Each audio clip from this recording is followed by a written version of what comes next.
नमस्कार दोस्तों, आज मैं कुछ सुनाऊंगा कल की कल देखी जाएगी। एक सुंदर कहानी। एक सेठ थे, नाम था दामोदर। खूब मालदार घर में लक्ष्मी बरसती थी, अपार धन था। पैसा कहाँ से आता कहाँ जाता कोई और छोड़ ही नहीं था।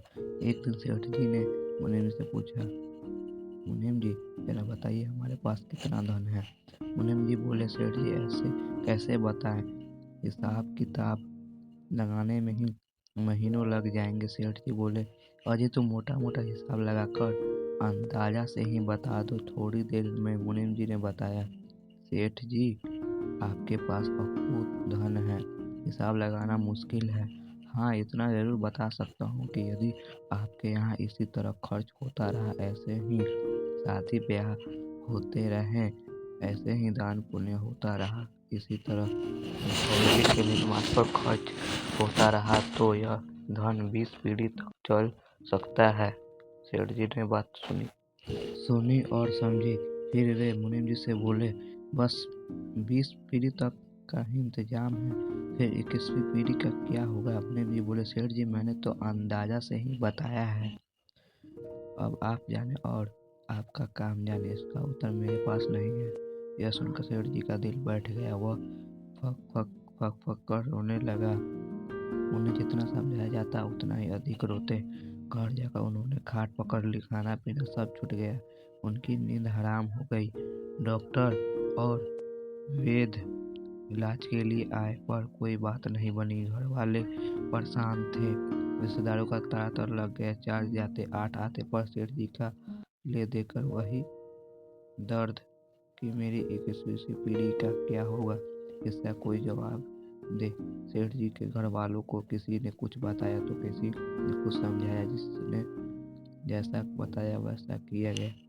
तंत्र मंत्र कराया गया, देवी देवता माना गए, झाड़ फूक करवाया गया, पर नतीजा कुछ भी नहीं निकला। सेठ जी की हालत खराब होती गई। सेठ जी लाइलाज हो गए। सेठ जी का एक लंगोटिया यार था, संतोषी लाल। वह देशाटन के लिए गया हुआ था, बड़ी हलमस्त था। सेठ जी ने उसकी खूब पटती थी।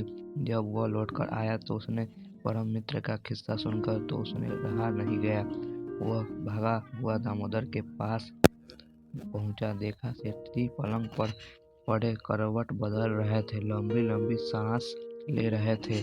21वीं पीढ़ी का क्या होगा, हाय राम, मेरी 21वीं पीढ़ी का क्या होगा, बस एक ही जाप चल रहा था।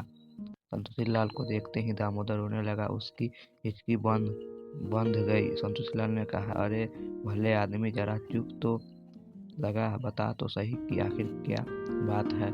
अरे भैया, मेरी 21वीं पीढ़ी का क्या होगा, रोते रोते सेठ दामोदर बोला। संतोषी लाल ने पूछा, यह 21वीं पीढ़ी का क्या मामला है, जरा मुझे समझा तो सही। अरे भैया, मैंने मुनीम जी से पूछा कि मेरे पास कितना धन है। मुनीम जी ने बताया कि 20 पीढ़ी तक का है। अब मुझे यह गम खाया जा रहा है कि 21वीं पीढ़ी का क्या होगा। यह बात सुनते ही संतोषी लाल ने कहा, अरे भाई, खूब कहीं, इसका उत्तर तो एक आदमी के पास है, नहीं मानते तो खुद जाकर पूछ लो। अपने मित्र का जवाब सुनते ही सेठ दामोदर के चेहरे पर चमक आ गई। वह पलंग से उठ बैठा और बोला, बता भाई, वह कौन है, मैं अभी उसके पास जाऊंगा। अरे हमारे नगर के बाहर वासुदेव पंडित जी है, वे तुरंत बता देंगे। संतोषी लाल तो बता कर चल दिया। इधर दामोदर ने रथ तैयार किया, अपनी पत्नी से कहा, चल एक थाली में कुछ कुछ खाने पीने का सामान रख ले, नगर से बाहर चलना है, वासुदेव पंडित जी से मिलकर आएंगे। सेठ की बात सुनते ही उसकी पत्नी ने एक थाली में गेहूं का आटा, गुड़, घी, दाल, नमक व मिर्च रख लिया।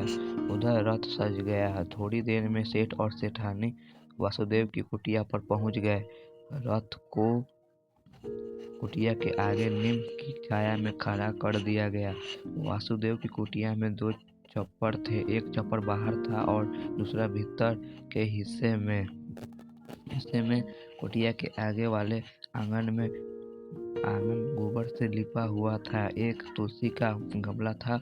वासुदेव छप्पर के नीचे एक तख्ते पर बैठे हुए थे। तख्ते के पास आसान बिछा हुआ था। सेठ जी ने पंडित जी को आवाज लगाई। पंडित जी ने दोनों को अंदर छप्पर में बुलाया।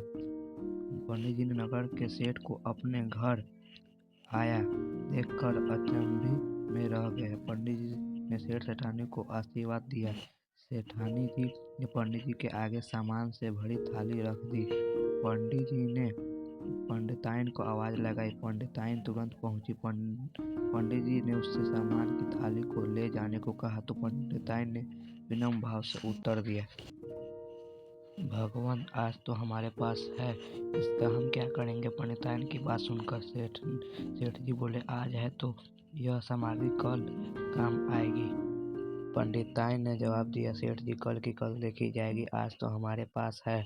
आज जिनके पास नहीं है उनको दो तो अधिक अच्छा रहेगा। यह कहकर पंडिताइन भीतर चली गई।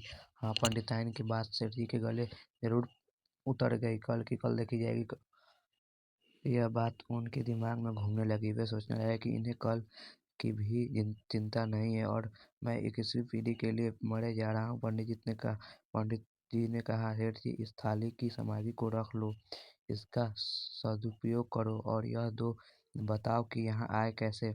कोई बात पूछनी हो तो पूछ लो। सेठ ने कहा, नहीं पंडित जी, कुछ भी नहीं पूछना, मुझे तो मेरे सवाल का जवाब मिल गया। यह कहकर सेठ जी वहाँ से चले गए। धन्यवाद। तो दोस्तों, ये कहानी कैसे लगी? अगर आपको अच्छी लगे तो प्लीज़ लाइक एंड सब्सक्राइब कर दे।